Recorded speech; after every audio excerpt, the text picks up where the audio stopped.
Elliott Abrams comes from the top tier of American society. You know, he went to Harvard as an undergraduate, then he went to Harvard Law School, then he went to work for various senators, actually Democratic senators, during the 1970s. He had become dissatisfied by the wimpy foreign policy of the Democratic Party and decided that the Reagan administration was going to be doing the kinds of things that he supported. But in spite of, or maybe because of, a flurry of stories about places like Nicaragua and El Salvador, and yes, some concerted propaganda, many of us find it hard to believe we have a stake in problems involving those countries. Too many have thought of Central America as just that place way down below Mexico that can't possibly constitute a threat to our well-being. Central America's problems do directly affect the security and the well-being of our own people. And Central America is much closer to the United States than many of the world trouble spots that concern us. So, we work to restore our own economy.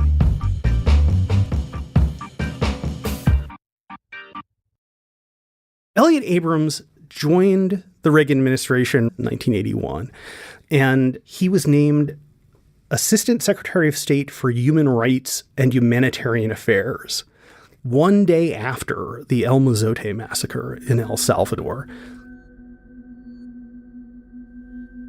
What was done in El Mozote is, like, people don't really have the vocabulary to communicate this kind of evil.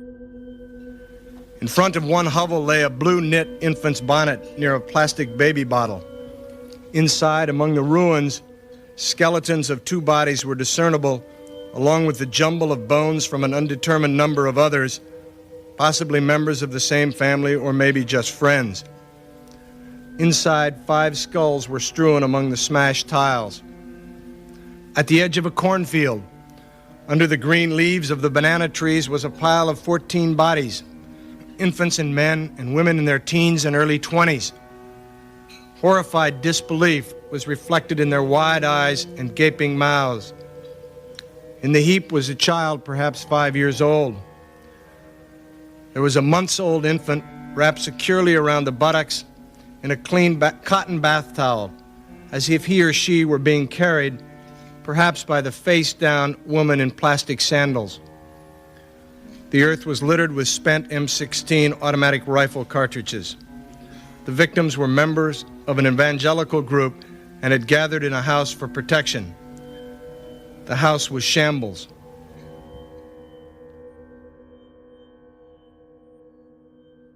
So Raymond Bonner, and also a reporter from the Washington Post, got into El Mozote, which is, like a mountain. It's in a mountainous region near the border with Honduras. Within a couple of weeks of the massacre occurring, and it was reported in the New York Times by the end of January, so about 6 weeks after it happened. And the Reagan administration was very angry about this. One of the things that Elliott Abrams helped with was trying to discredit the reporters and claim that this was, 1981 fake news.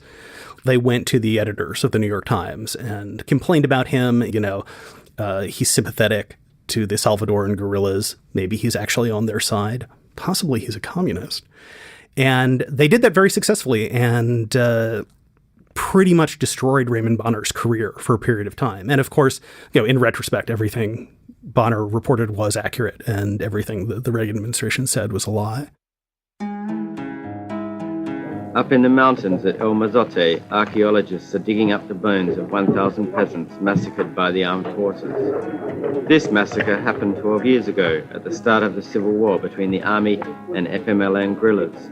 Although there is now peace in El Salvador, the authors of this war crime have never been brought to trial. Rufina was the sole survivor. They had an order to exterminate everything, to kill everybody, an operation to demolish everything in the land, to raise the land flat.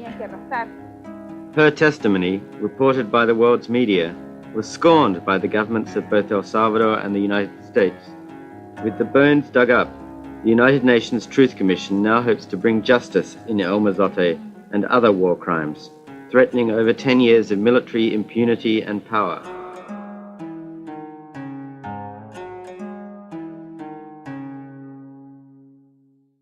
since the Spanish colonized Central America, so that's Guatemala, El Salvador, Nicaragua, and Honduras, they had set up a social system that was very close to slavery, if not slavery for real. And it developed a culture of like tremendous cruelty over hundreds of years. And if the people who were working the plantations like stuck their heads up, there were all kinds of like hideous massacres throughout Central American history. But what happened in 1979 is that the Somoza dictatorship, which the U.S. had supported in Nicaragua, was overthrown. And lots of other people all over Central America took notice and were like, hey, it would be nice if we were not being continually massacred by dictators ourselves. And of course, conservatives in Central America, conservatives in the United States, the incoming Reagan administration saw this and were like, these people suddenly have hope for their lives. We can't have that. We must stamp it out. To them, every single thing is communism. An 8-hour workday is communism. A minimum wage is communism. Children not working and dying in mines is communism. So to them, yes, they were scared of communism, and that's what they were scared of, like a minimal, just decent life for regular people. Administration officials angrily rejected a congressional report charging that U.S. involvement in El Salvador is quietly escalating, much as it did in Vietnam. The State Department said the limit of 55 military advisors has not been violated and denied that American troops have been getting into combat, saying the policy against it is strictly enforced. Officials also rejected charges that Congress was misled about aid to El Salvador and that money earmarked for economic assistance to the people has been used to help the military. It is unfair and inaccurate to charge that our strategy in El Salvador is overwhelmingly military. We categorically reject the assertion that Congress has been deceived by the administration.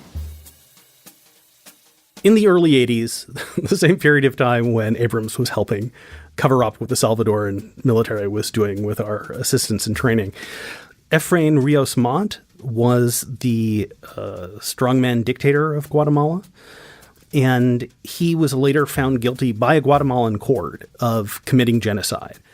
At the time, Elliott Abrams was going on the news and he was saying, well, Rios Montt has brought considerable progress. If we take the attitude that don't come to us until you're perfect, we're going to walk away from this problem until Guatemala has a perfect human rights record, then we're going to be leaving in the lurch people there who are trying to make progress and are succeeding.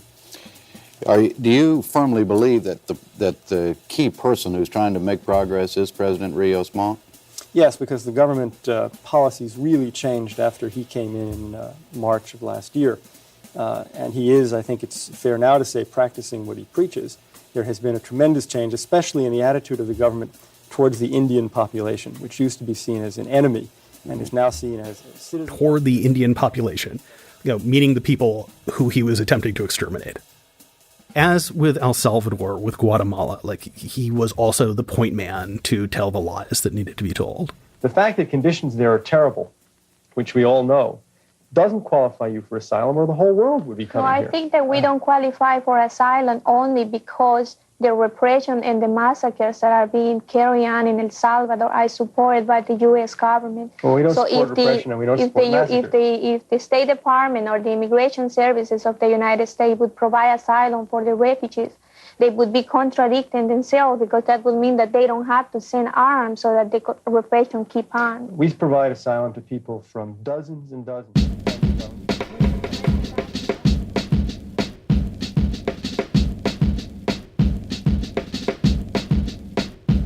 So Abrams is maybe best known for his involvement in the Iran-Contra affair. After the Nicaraguan dictator Somoza had been overthrown, the United States organized and funded the Contras. And so this was a guerrilla army whose goal was to overthrow the new socialist Nicaraguan government. Fundamentally, what's going on is that there is an effort by the Soviet Union and Cuba to establish another communist country in the Western Hemisphere. There's one, Cuba. There was briefly another one in Grenada until we solved that problem. And now the problem is, what about Nicaragua? What is going to happen with Nicaragua? Abrams was like hip deep in all of this. And the problem from the perspective of the Reagan administration was that the Contras were like, number one, they were drug smugglers. Number two, they were largely like actual terrorists, like the kind of attacks that they conducted on Nicaraguans were, extremely gruesome, also just attacking civilians. And so Congress, eventually said, no, we're not going to spend any more money on the Contras. And so the Reagan administration was left with this problem. Well, obviously we can't stop attacking the Nicaraguan government, so we've got to come up with some money some other way. And one of the ways they decided that they would come up with money was just like going around to friendly right-wing governments around the world and being like, hey, can you help out and chip in?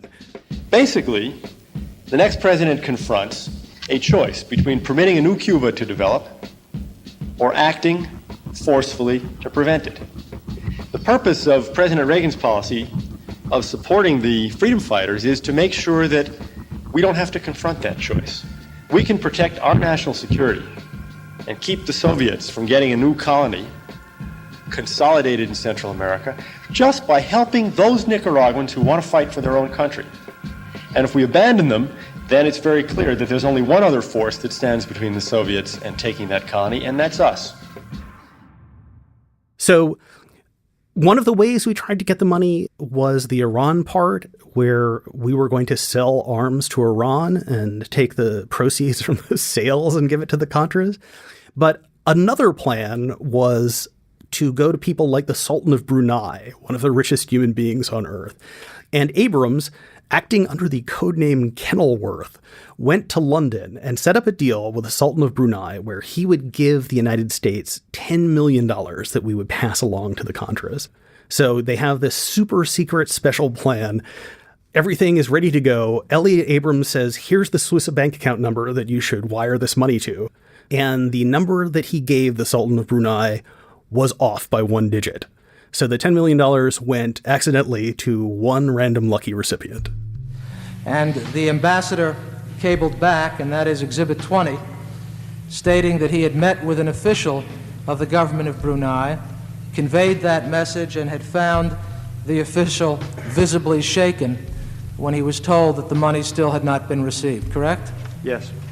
And as you understand from subsequent events that have transpired only within the last several weeks, the money subsequently has been located, having been deposited into the wrong account in Switzerland. Well, now, that's right. It was, I couldn't figure out what had happened, although as I looked back at past testimony, an error in the number was obviously a logical possibility, and I guess that's what in fact happened. All right, sir. Now, Elliott Abrams was deeply involved in everything involving the Iran-Contra story. But where he got into true legal trouble is that he testified in front of Congress. And a nice way of putting it, the charge that he eventually pleaded guilty to was withholding information from Congress. He pleaded guilty to 2 counts. He got 100 hours of community service, which he saw as perhaps the greatest injustice in mankind's history. And then he was pardoned by President Bush #1 as that Bush was going out the door. I think it is shameful for the United States to be going around rattling a tin cup. I think it is shameful. I did it because the Contras were, as far as I knew, starving. At this point, to everyone in Washington, he was seen as damaged goods. And there was a belief, well, he's never going to return to any presidential administration. But this truly underestimated him. William Crowe, who had been chair of the Joint Chiefs of Staff, he saw how resilient Abrams was and said at the time about Abrams, this snake's hard to kill. And he was right, because Bill Clinton came into office for 8 years, but then the Republicans were back with George W. Bush, and to the surprise of all naive Washingtonians, Abrams was back too.